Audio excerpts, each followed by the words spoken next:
नमस्कार, आप सभी का एक बार फिर से स्वागत है।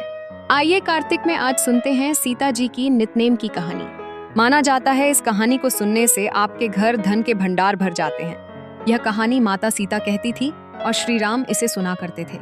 एक दिन भगवान श्री राम को किसी काम से जाना पड़ा तो माता सीता कहने लगी, भगवान मेरा तो 12 वर्ष का नित्य नियम है, अब आप बाहर जाएंगे तो मैं अपनी कहानी किसे सुनाऊंगी। श्री राम ने कहा, तुम कुएं की पाल पर जाकर बैठ जाना और वहां जो औरतें पानी भरने आएंगी उन्हें अपनी कहानी सुना देना। सीता माता कुएं की पाल पर जाकर बैठ गई। एक औरत आई। उसने रेशम की झरी की साड़ी पहन रखी थी और सोने का घड़ा ले रखा था। सीता माता ने उसे देखा और कहा, बहन मेरा 12 वर्ष का नितनेम सुन लो। वो स्त्री बोली, मैं तुम्हारा नितनेम सुनूंगी तो मुझे घर जाने में देर हो जाएगी और मेरी सास मुझसे लड़ेगी। उसने कहानी नहीं सुनी और वो वहां से चली गई।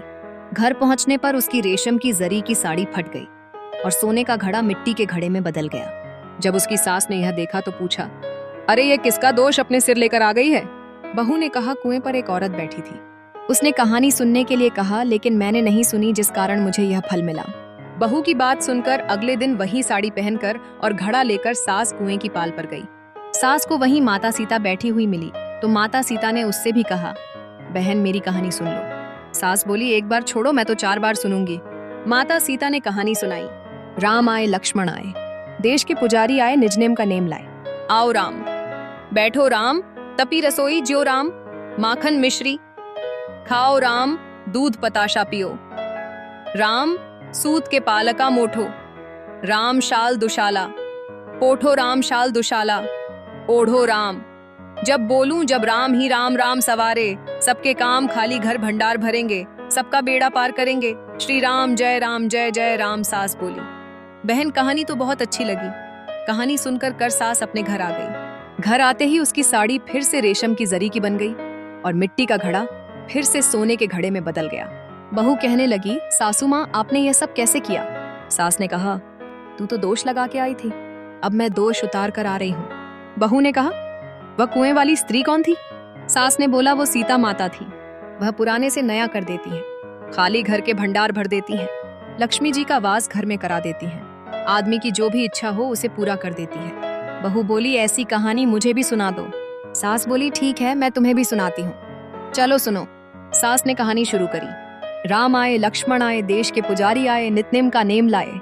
आओ राम बैठो राम, तपी रसोई ज्यो राम, माखन मिश्री खाओ राम, दूध पताशा पियो राम, सूत के पलका मोठो राम, शाल दुशाला पोठो राम शाल दुशाला, ओढ़ो राम। जब बोलूं जब राम ही राम राम सवारे, सबके काम खाली घर भंडार भरेंगे, सबका बेड़ा पार करेंगे। श्री राम जय जय राम। कहानी सुनकर बहू ने कहा, कहानी तो बहुत ही अच्छी लगी। सास ने कहा, ठीक है, इस कहानी को अब हम रोज कहा करेंगे। अब वो सास बहू रोज सवेरे उठती, नहाती धोती और पूजा करने के बाद नितनेम की सीता जी की कहानी कहती। एक दिन उनके यहाँ एक पड़ोस की औरत आई और बोली, बहन जरा सी आंच देना। तो वो बोली, आंच तो अभी हमने जलाई ही नहीं। पड़ोसन ने कहा, तुम सुबह 4 बजे से उठकर क्या कर रही हो? उन दोनों ने कहा, सुबह उठकर हम पूजा करते हैं, फिर माता सीता की नितनेम की कहानी कहते हैं। पड़ोसन ने उनकी बात सुनकर कहा, माता सीता की कहानी कहने से तुम्हें क्या मिला? वो बोली, इनकी कहानी कहने से घर में भंडार भर जाते हैं, सारे काम सिद्ध होते हैं, मन की इच्छा भी पूरी होती है। पड़ोसन ने कहा, बहन ऐसी कहानी है तो मुझे भी सुना दो। वो बोली, ठीक है, कहानी तुम भी सुन लो। और उन्होंने वही कहानी उस पड़ोसन को भी सुना दी। सारी कहानी सुनने के बाद पड़ोसन कहने लगी, बहन कहानी तो मुझे बहुत अच्छी लगी। अब वो पड़ोसन भी नितनेम की सीता माता की कहानी रोज कहने लगी। कहानी कहने से सीता माता ने पड़ोसन के घर के भंडार भी भर दिए। अब तो पूरे मोहल्ले में नितनेम की कथा चल पड़ी। हर किसी की मनोकामना पूरी होने लगी। हे सीता माता, जैसे आपने उनके घर के भंडार भरे वैसे ही हमारे और सबके भरना। कहानी सुनने वाले के भी और कहानी कहने वाले के भी। आपको यह व्रत कथा कैसी लगी कमेंट करके जरूर बताएं। साथ ही मेरे चैनल को सब्सक्राइब करना ना भूलें। धन्यवाद।